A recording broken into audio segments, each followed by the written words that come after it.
in these last days,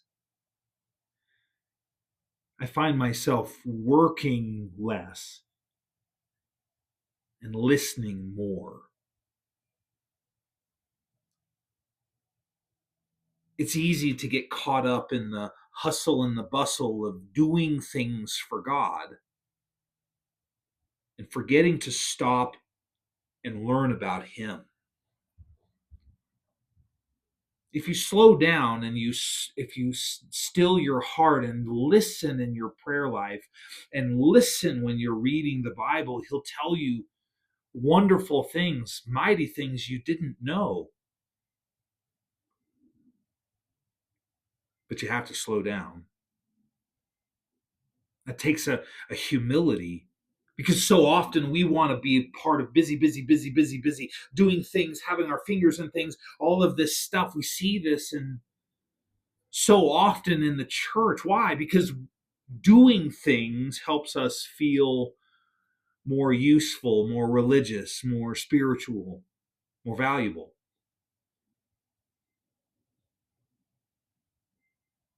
But if you don't know God, how many Christians do you know who know of God, but they don't personally know God? I've been reading a book called The Pursuit of God by A.W. Tozer, and it brings a number of really good points to the table. It's so easy to discount really getting to understand God, trading it for the stuff that we do that makes us feel good. Remember, religion is generally man-made systems with man-made rules that if you follow the rules, you feel pretty good about yourself. Intrinsic value to make you feel like you're doing good. But that's not necessarily God's heart. Now, he has in his Bible told us how he wants us to act, but he doesn't want us to act that way minus getting to know him. He wants us to know him by the things in which we do. All of this has become forefront in my day and in my week, because this past week my wife and I lost a really good friend to cancer. And we prayed and we prayed and we prayed and we prayed. And God said no. And what are you doing? What are we left? We're left to wonder why good people, why this kind of stuff happens to incredibly godly, service-oriented, beautiful, heart of God people. But you got to stop and listen. No amount of work that I go out and do for God will tell me what he wants to tell me. I have to stop and listen. So I sat down to read the Bible. Happened to be reading through the book of Hosea. Minor prophet. If you haven't read it, it's a neat story. But I came to chapter 6, verse 6. For I desire, this is God speaking, I desire mercy and not sacrifice, and the knowledge of God more than burnt offerings.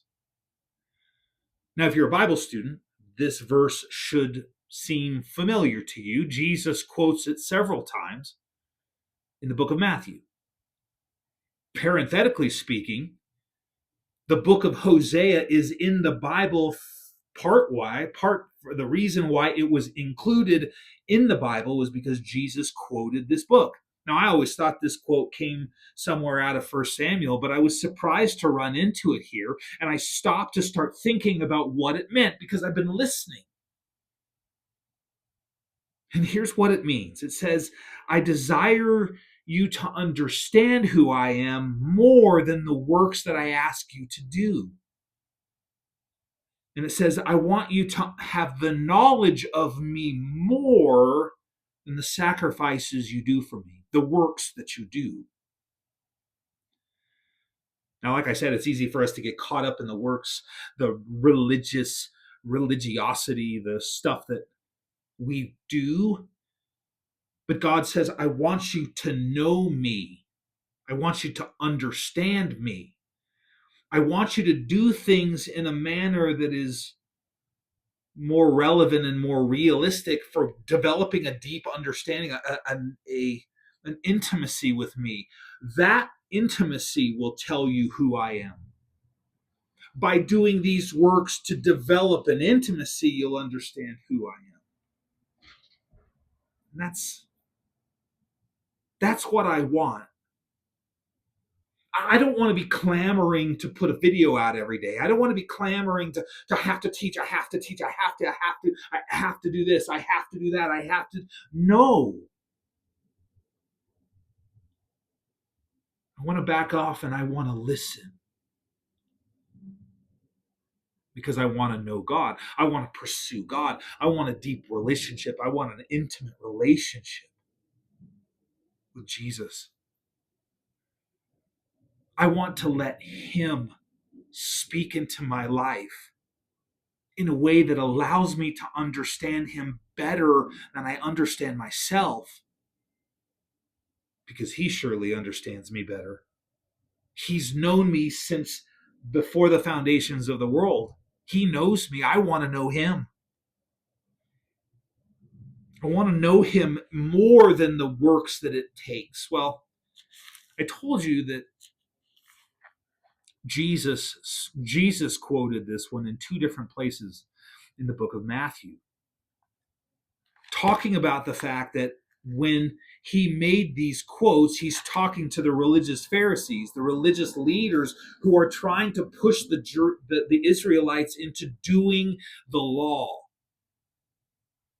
Now, the law was laid out there so that they could understand kind of the nuts and bolts of things. In terms of the law, it was to keep them safe, to keep them moving forward, to keep them from just outright sinning. It gave them kind of a box in which to live in, a scaffolding, a foundation by which to live their life in a godly way, because God wanted the Israelites to bring God to the world.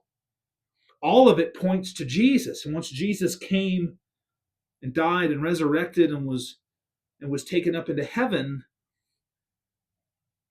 the works of the law, the animal sacrifices, the feast days, all those things that God had asked the Israelites to do, it all made sense. It's all supposed to make sense. Jesus said, when he's quoting this Hosea passage, Jesus is saying, I don't care about the rules. I need you to see mercy. I need you to see knowledge of God, understanding the deeper parts of me, so that you would not lose sight, because you get swept away by all this silly legalism. Here's what it says in Matthew chapter 9, verse 13.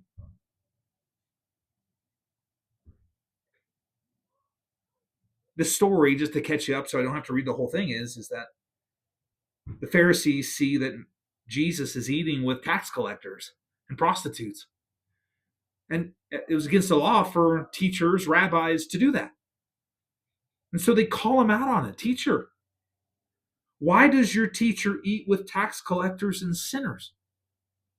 When Jesus heard that, verse 12, he said to them, those who are well have no need of a physician, but those who are sick. But go and learn what this means. I desire mercy and not sacrifice. For I did not come to call the righteous, but sinners to repentance. He uses the first part of the Hosea verse 6:6. He says, I desire mercy and not sacrifice. I care for these people more than the law says. We need to get this understood. We need to get this balanced. Because if you don't know God, then you're going to try and push yourself into feeling good about your religiosity by doing things. And those doing things should if done correctly, bring you a greater understanding of the love and mercy and grace and righteousness and justice of God. These guys didn't see that. I don't care if you're ministering to these sinners in an effort to make them righteous. I don't care that you love them. I don't care. Why? Because the rules say you can't. And Jesus just shakes his head and says, I want mercy over sacrifice. I want you to love people over the works that you do that somehow make you feel religious. A deeper knowledge of God. He says it again in chapter 12, verse 1 through 8.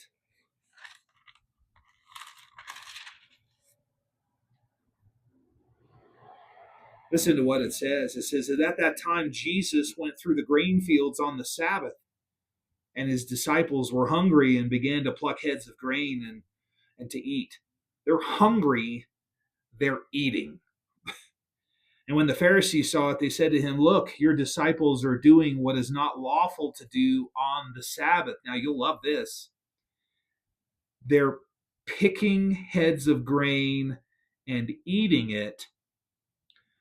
That, to them, is harvesting. That's work. You're not supposed to work on the Sabbath. They're picking grains and eating it because they are hungry. They're not doing work. They're not harvesting. They're not gathering. They're not winnowing. They're eating to keep themselves alive.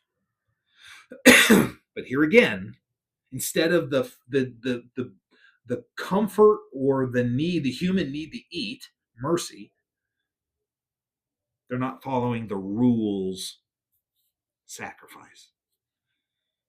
Verse 3 says, but Jesus said to them, have you not read what David did when he was hungry, and he and those who were with him, and how he entered the house of God and ate the showbread with which was not lawful for him to eat for those who were with him, but only for the priests? Or have you not read in the law that on the Sabbath the priests in the temple profane the Sabbath and are blameless? Yet I say to you that this place here is one greater than the temple. But if you had known what this means, I desire mercy and not sacrifice, you would not have condemned the guiltless, for the Son of Man is Lord even of the Sabbath. He says, if you would have understood what Hosea said, Hosea 6:6, if you would have understood what he had to say, then you would not be questioning these guys who are eating grain because they're hungry. Then he goes on and he says, the Sabbath, God didn't make the Sabbath to hold people down. God made the Sabbath so people could rest. It's wrong. Your interpretation is wrong. He could have easily added that second part of Hosea when it says, I desire the knowledge of God more than burnt offerings. Know me better. Know me better. I don't care about the works as much as it says more than. And that's a thought here. It doesn't mean that the works go out the window. It just means that he wants a deeper relationship more than these works and sacrifices and rules that the Pharisees here are pushing. Well, interestingly, just as a side note, as we push into the next story, it says now, verse 9, when he had departed from there, he left the field where they had this run-in about this grain. He went into their synagogue. These Pharisees came against him out in this field, so they go into their synagogue. And behold, there was a man who had a withered hand, and they asked him, saying, is it lawful to heal on the Sabbath? That they might accuse him. And he said to them, what man is there among you who has one sheep, and if it falls into a pit on the Sabbath, will not lay hold of it and lift it out? Of how much more value then is a man than a sheep. Therefore, it is lawful to do good on the Sabbath. And then he said to the man, stretch out your hand. And he stretched it out, and he was restored whole as the others. And then the Pharisees went out and plotted against him how they might destroy him. Interestingly, out here in the grain, he says, you need to understand mercy and not sacrifice. And then they go into the same guy's synagogue, and he does mercy and not sacrifice, and they jump on him again. So often we can get drawn away and sucked into our own thoughts about what we do that gives us value instead of who we know. And the value is infinitely more expensive, infinitely more valuable when we know him instead of just knowing of him and making up our own thing. Why this is important is because we find ourselves asking questions like, why do good people die? Why does the woman that I know who has served the Lord most of her life in powerful ways, in service to others, very generous, loving, everybody has great reverence and love for, why does she die? And other people survive. Other people who have no real knowledge or care for God, no, those people, their cancer gets healed. Why is it that that's the question? You got to know God. You have to understand the knowledge of God and not just the works of God. You just don't go to church and tithe and give it an hour a week and then go on with your daily business.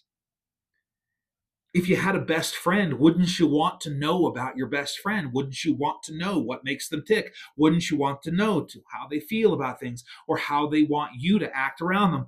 Wouldn't you want to know? I guarantee you, Jesus is your best friend.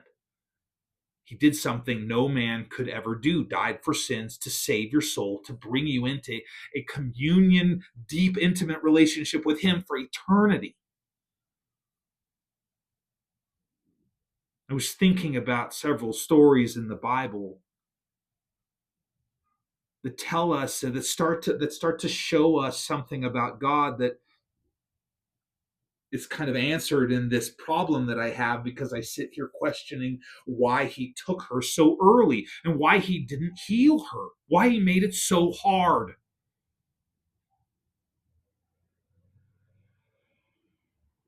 I think of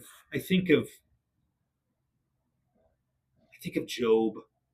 If anybody understood the sufferings of a man, the sufferings of a family man, of a man who loses all of his wealth, he loses all of his kids. His wife tells him to curse God and die. He loses his own health. He's sitting here wondering what on earth just happened. There's no explanation for it. His friends are accusing him of doing all this sin, which he claims he didn't have. He just wants to talk to God about it because he doesn't understand how on earth all of this could have happened. And in the discussion in Job chapter 23, we get great insight into God from Job's perspective. So often I read this passage when things go hard, like this situation here, because there's insight. Job chapter 23, starting in verse 8, says, look, I go forward, but God, he is not there, and backward, but I cannot perceive him. And when he works on the left hand, I cannot hold him, and when he turns to the right hand, I cannot see him. But he knows the way that I take. And when he has tested me, I shall come forth as gold. I love this because here he is in a place where things are hard. It's all come against him. He doesn't have any answers, and he's looking around for an answer somewhere. He's not finding him. He doesn't see God in the situation currently. Oh, but God sees him. I often remember my daughter when she was 5, 6 years old, 4, 5, 6 years old. We used to go to the mall and we used to play around those big, kind of round clothing racks in a department store. And she would run around and I would run around, and then she'd panic. She couldn't see me, didn't know where I was, get lost in the clothes because she was really short. She couldn't see over it. Oh, but I knew where she was. I was tall enough to see over the situation, understanding the whole lay of the land, to know where she is and know that she's okay. She feels the anxiety and fear of being lost within the clothes. I don't, because I see her. That's what he's saying here. I don't know where he is, but he knows the way that I take. And I know that at the end, when he has tested me, I shall come forth as gold.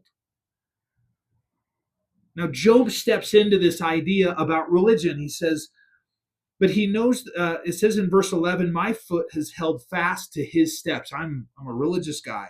I have kept his way and not turned aside. I've been righteous. I've done his job. I've done everything he's asked me to do. I've not departed from the commandment of his lips, and I've treasured the words of his mouth more than my necessary food. He's touting here in verse 11 and 12 that he understands God because of the works that he's done. I've never turned away from him. I have always believed in him. I've always done the commandments in him. I've always done everything he's asked me to. Verse 13. But he is unique, and who can make him change? And whatever his soul desires, that he does. For he performs what is appointed for me, and much things are with him. He says God is unique. I do all this stuff that I feel like I am worthy of being taken care of, and I am, because I'm a child of God. However, he is unique, and he has things appointed for me that he needs to do. Sometimes those are really bad, like losing all my family and losing all my wealth and losing my health. He says he's unique and no one can change his plan. He performs what is appointed for me, and many such things are with him. Therefore, I am terrified at his presence. When I consider this, I'm afraid of him. For God made my heart weak, and the Almighty terrifies me, because I was not cut off from the presence of darkness, and he did not hide deep darkness from my face. Why does hard things, bad things happen to good people? Because God is unique, and he does what is appointed for them. And though Job thinks he's earned goodness in all of this, he says, but I'm terrified, because even though I did everything he told me to do from a religious standpoint, darkness found me.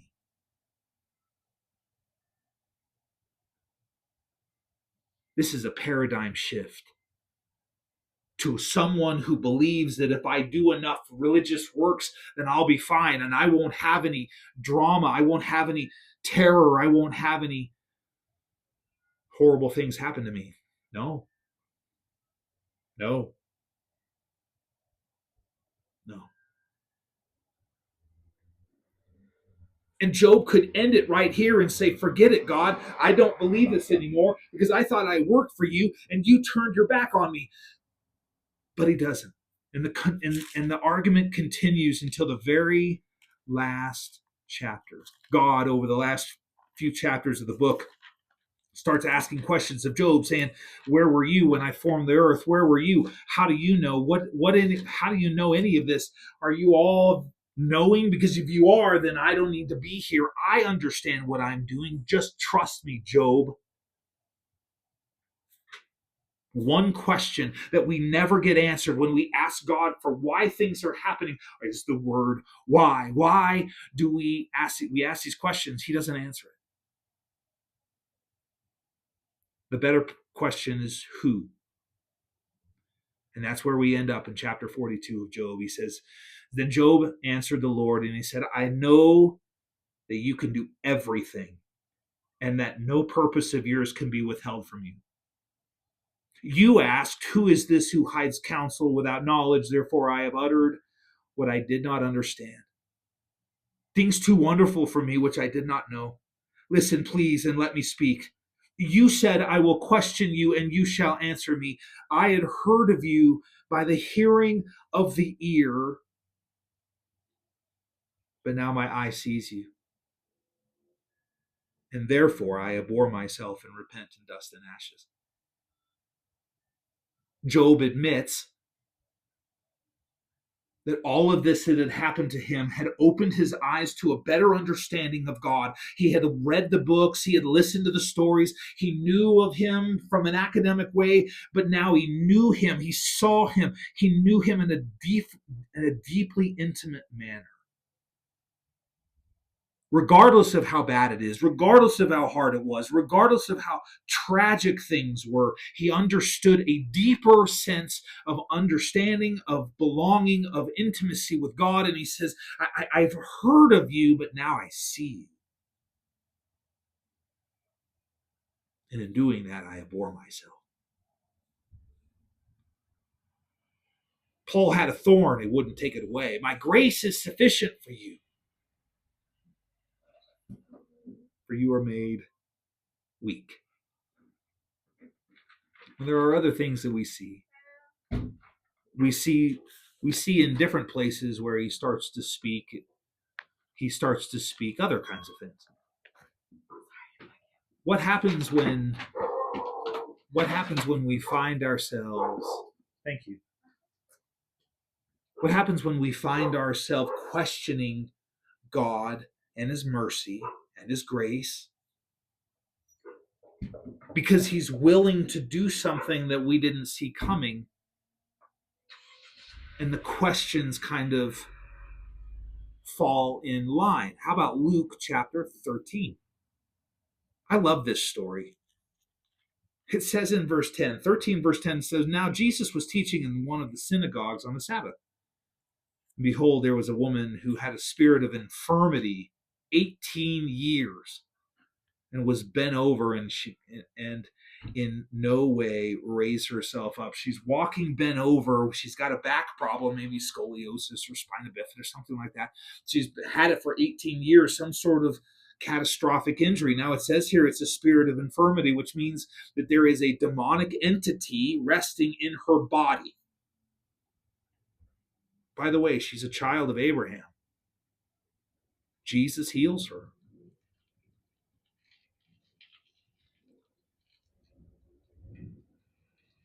Don't forget that Jesus loves everyone. He laid his hands on her, and immediately she was made straight, and she glorified God.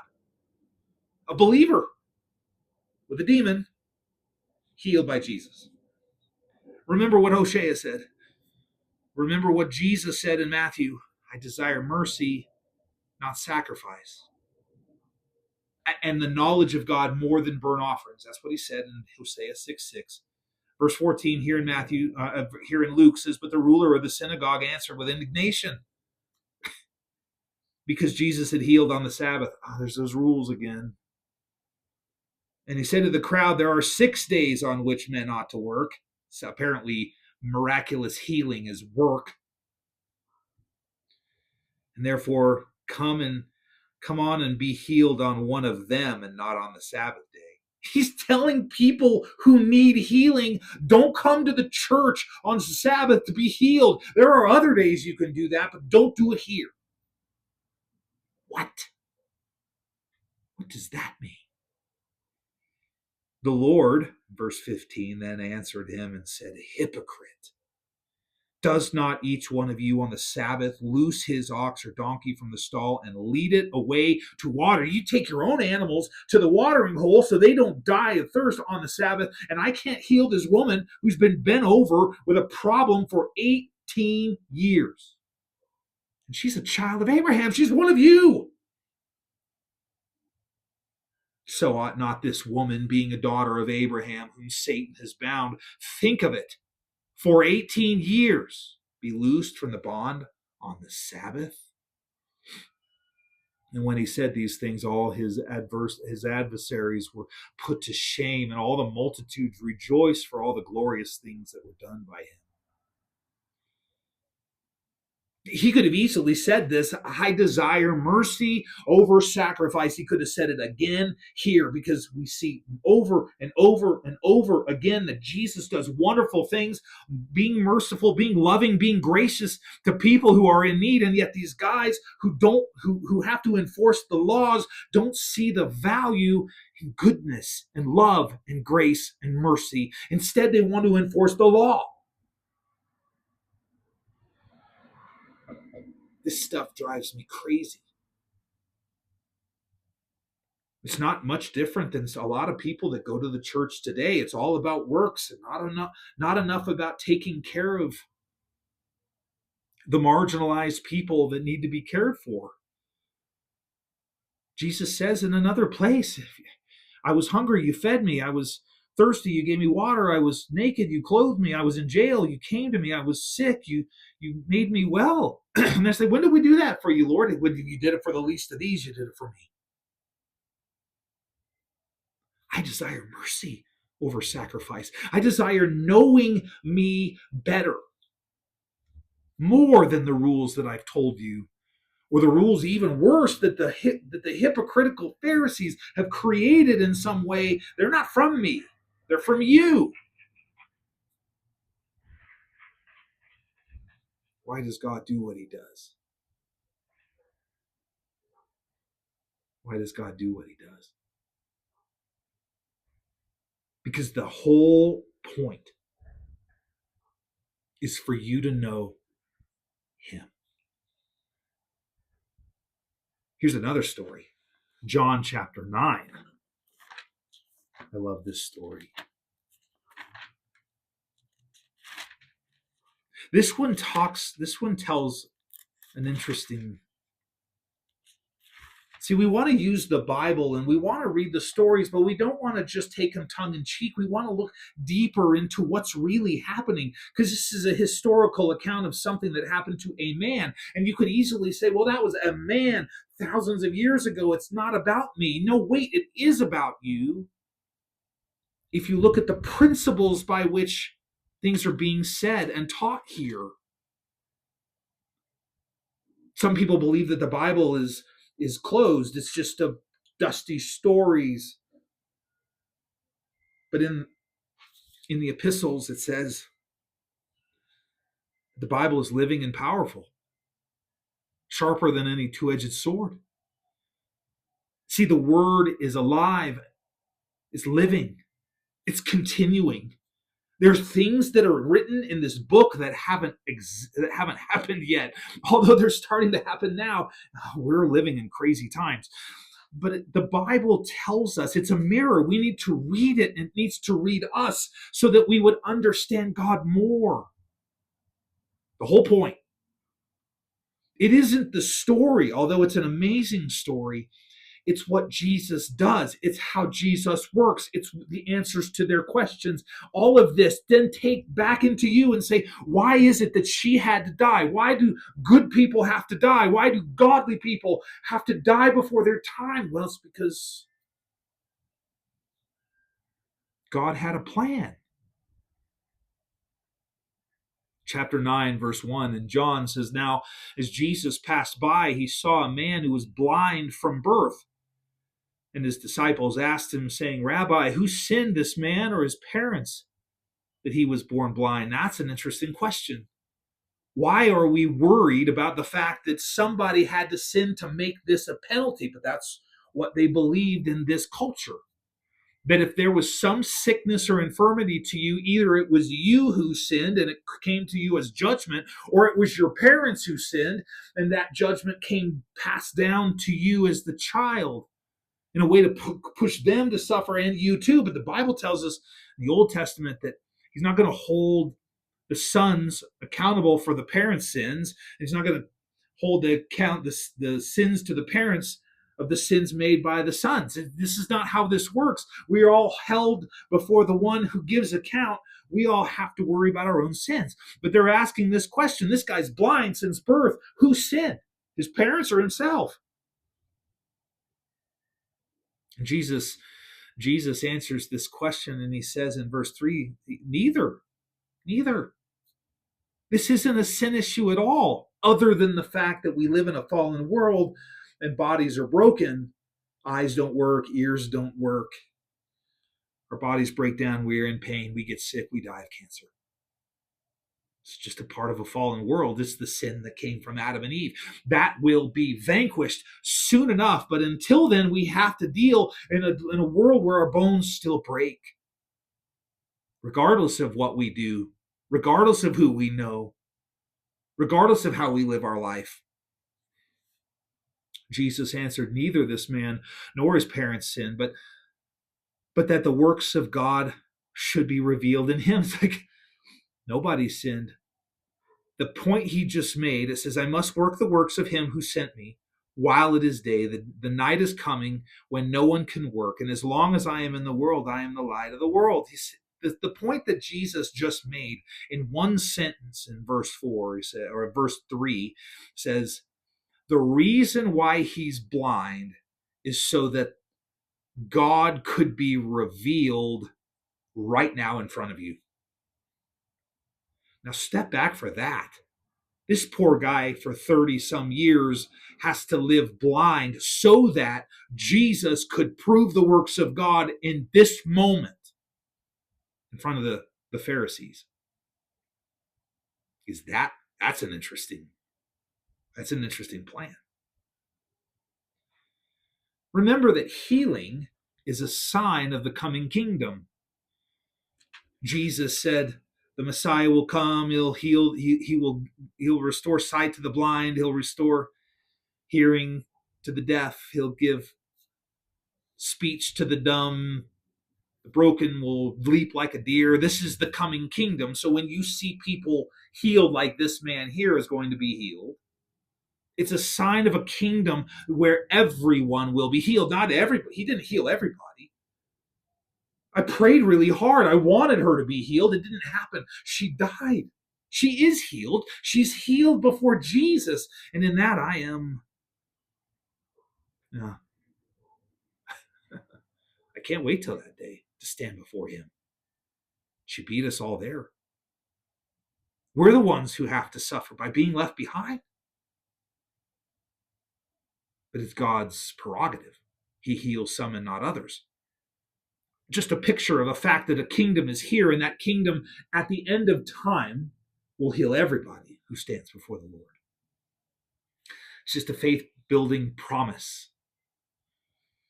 That's what he said here. Nobody sinned. It's nobody's fault. We created him that way so that when I stood here at this moment talking to you, I could show you the sign of the coming kingdom because you're having trouble believing in the Messiah. Verse 6 says, when he had said these things, he spat on the ground and made clay with the saliva, and he anointed the eyes of the blind man with the clay. And he said to him, go wash in the pool of Siloam, which is translated sent. So he went and he washed, and he came back seeing. And therefore the neighbors and those who previously had seen that he was blind said, is this not he who sat and begged? Some said, this is he. Others said, he is like him.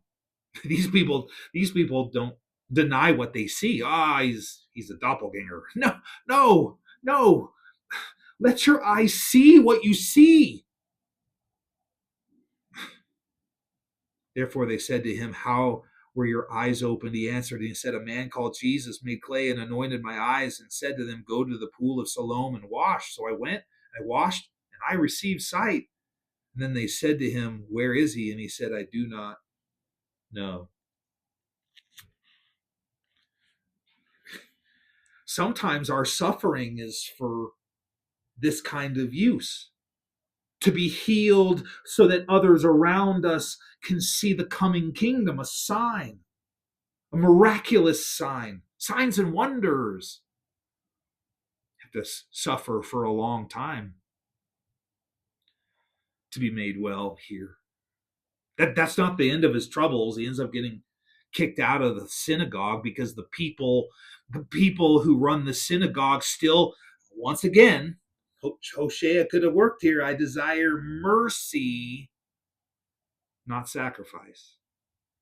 And yet the Hypocritical Pharisees kick him out of the synagogue because he's healed.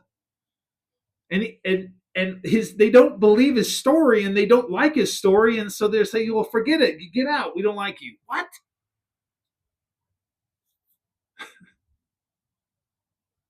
It amazes me. Here's another one. Last story. Same thing.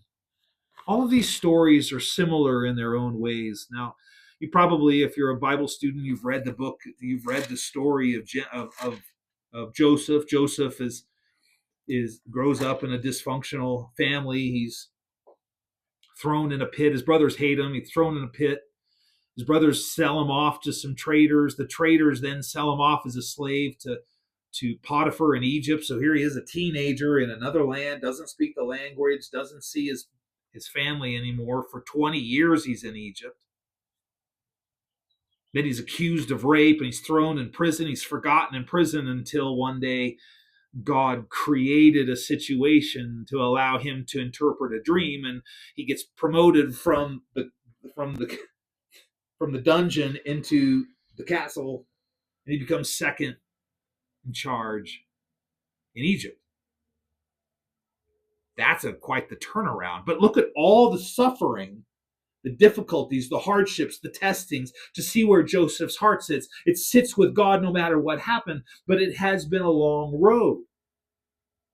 Now Joseph has put together all of this food, and he's put it all away because a big famine is there. And so Joseph's brothers end up coming before him. They don't recognize him. They come before him and they ask for food. And Joseph has to test him because he doesn't know if he can trust him or not. And so he works through some tests over a 2-year period before he finally reveals himself to his brothers. He sees that his brothers are repentant for what they did. They feel bad about the fact that their brother was gone and that all of this stuff had occurred. He felt good about the fact that he felt they had repented and changed, and that they were worth kind of identifying himself, worth opening up a conversation with, opening up to the relationship again. So by the time we get to Genesis chapter 45, we see the big reveal, and his brothers are none too. They're scared because of what has happened. Now he's number 2 in Egypt. He has the power to enslave him. He has the power to put him in jail. He can execute him if he wants to. Oh, righteous justice, vengeance. What's in Joseph's heart? Chapter 45, verse 1 says, Then Joseph could not restrain himself before all those who stood by him, and he cried out, Make everyone go out from me. So no one stood with him while Joseph made himself known to his brothers. And he wept aloud, and the Egyptians in the house of Pharaoh heard it. And Joseph said to his brothers, I am Joseph. Does my father still live? But his brothers could not answer him, for they were dismayed in his presence. They were freaked out. What's going through their minds? Oh no. Our indiscretions, our sins have caught up with us. His brothers could not answer him, for they were dismayed at his presence. And Joseph said to his brothers, Please come near to me. So they came near, and he said, I am Joseph, your brother, whom you sold into Egypt. But now do not therefore be grieved or angry with yourselves, because you sold me here, for God sent me before you to preserve life. For these 2 years the famine has been in the land, and there are still 5 years in which there will be neither plowing nor harvesting. And God sent me before you to preserve a posterity for you in the earth, and to save your lives by a great deliverance. So now it was not you who sent me here, but God. And he has made me a father to Pharaoh, and a lord of all his house, and a ruler throughout all the land of Egypt. If you can put yourself in the midst of trial and tribulation and difficult and hardship like this, then you understand God's heart. Now there is the brothers have their human responsibility. They sinned. They messed with their brother. They sold him off. They pretended he was dead. They had a funeral with Jacob. But he says, all right, yeah, you did all these horrible things. That was you. I totally acknowledge the fact that you sold me into Egypt. However, God was behind that. He sent me here before you to save your life. Because God had a plan. Realize that suffering has there's something going on in the suffering. If Romans 8:28 tells us that he works all things together for the good of those who love him, those who are called to his purpose. If the idea there is that good and bad things work together for the good, then we clearly see that in this story, that even though the things we do and have to handle and deal with or they suck. People die and we get sick and hard things happen and we get fired and we get that diagnosis and we do all things. All this stuff happens and it's bad. However, God has an overarching good plan at the end of it. If you just be patient and wait for him to move. Now our friend she was healed. She was promised to be healed. It just wasn't here. But we'll see her again. The Bible tells us that we don't weep like non-believers do because we know how it ends. Well, let's finish back where we started. This time in the last chapter, last verse of Hosea. Remember, God wanted us to increase, to understand mercy and not sacrifice, increase knowledge of God and not the burnt offerings, instead of burnt offerings, right? Knowledge and understanding of who God is to push into, to understand so that we would have a deeper, intimate relationship with him.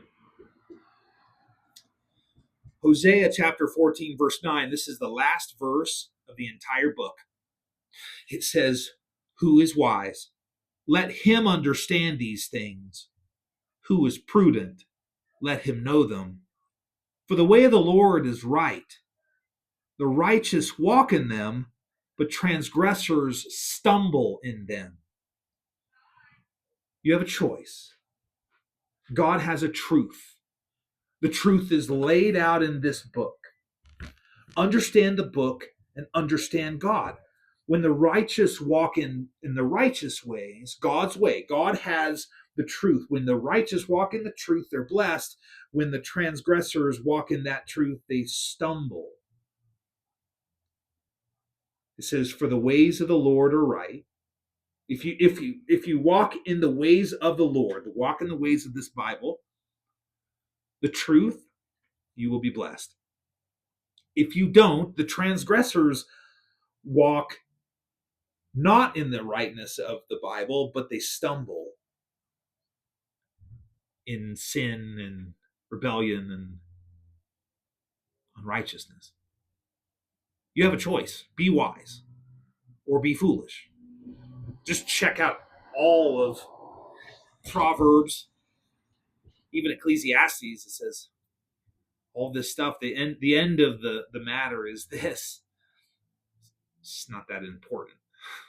Having all the fame and all the money and all the women and all the jobs and all the knowledge and all the wisdom doesn't matter. Use the wisdom to know God and follow his commandments. That's the end of the matter.